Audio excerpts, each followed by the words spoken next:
Pentagon has described the leaks of scores of top-secret documents as a very serious risk to US national security. American officials are still scrambling to establish how the files became public. They first emerged on social media platforms in early March and circulated for several weeks before government officials became aware. Well, to discuss those leaks in more detail and their fallout on the world stage, our foreign affairs commentator Douglas Herbert is with me. And Doug, people may well say that, look, leaking is as old as the kind of spy business itself. Is there anything in particular, though, that we've learned from these leaks in the past week? Yeah, these leaks are particular. That's the right word to use, Nadia. Because, look, I'm going to misquote Tolstoy. All leaks, intelligence leaks are bad. These intelligence leaks are bad in their own way. And why is that? You'll remember back the most recent leak, a lot of people know about the 2010, the WikiLeaks leak, Julian Assange, when you had a lot of sensitive State Department diplomatic cables were leaked involving U.S. relations around the world. At the time, a lot of countries were not too happy with the U.S. for what was revealed in those cables. Things like, even Brazil found out that the U.S. intelligence was spying on its president and its top leaders, and that took a while to smooth out. And subsequently, 2013, Edward Snowden, the National Security Council, all of its leaks about the military strategy of the U.S. during its wars in Iraq, Afghanistan, that also caused a lot of fallout. The thing is, those leaks often pertained related to information that was not active operational real time, as intelligence people would say.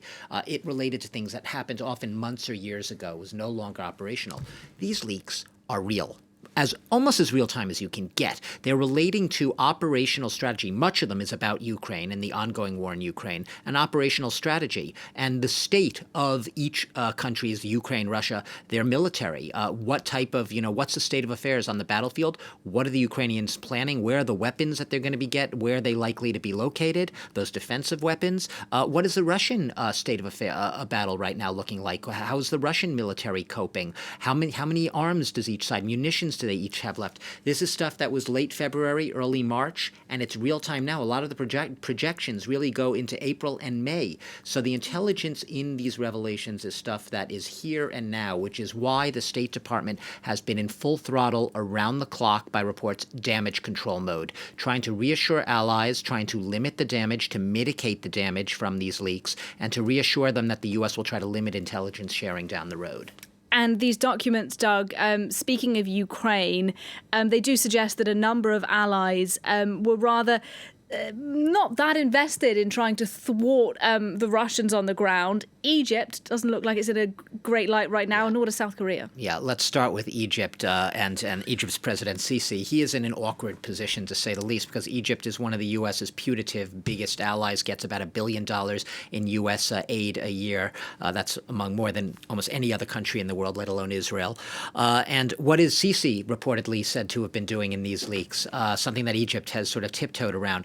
Speaking to some of his senior officials about delivering munitions, about delivering weapons to Russia, something that he's not supposed to do as an ally of the United States. He's supposed to be helping, supposedly, the U.S. effort. So you can imagine the U.S. aren't too pleased to learn that behind its back. And apparently he said to his generals as well, and don't tell the West about it. They won't be too happy. Keep this from the West. So it was all the secret operation. Egypt not confirming it. Not denying it either, but not confirming it. South Korea, also none too happy right now with the U.S. Why? Because South Korea, obviously, its law prevents the country from shipping weapons to countries in war zones, active war zones. Its officials, where the U.S. was apparently spying on conversations they were having about worries the U.S. would put a lot of pressure on South Korea, bring pressure to bear on South Korea to deliver ammunition to Ukraine, especially the types of munitions they need to fire back at Russian offensive weapons. So the South Koreans right now are looking ahead to a visit that its president's going to be making to Washington later this month to meet with Biden. They're going to have to smooth out that issue too. How do you patch it over? And I'll end with this on another front. Canada as well, on a totally unrelated front, there was some information about potential Russian hacking of Canadian infrastructure, a Canadian pipeline, and then with the instructions apparently from the Russian operatives telling the people who hacked to wait for further instructions. So the Canadians are playing it down. The Canadians are acting like, no big deal for now, but perhaps less of a reaction than Israel, which has categorically denied the revelations there in the report that its security agency, its intelligence agency, Mossad, had actually encouraged people to protest against Benjamin Netanyahu's judicial overhaul and to take to the streets and protest. That is something Benjamin Netanyahu himself issued a statement saying it's absolute, utter hogwash, not true.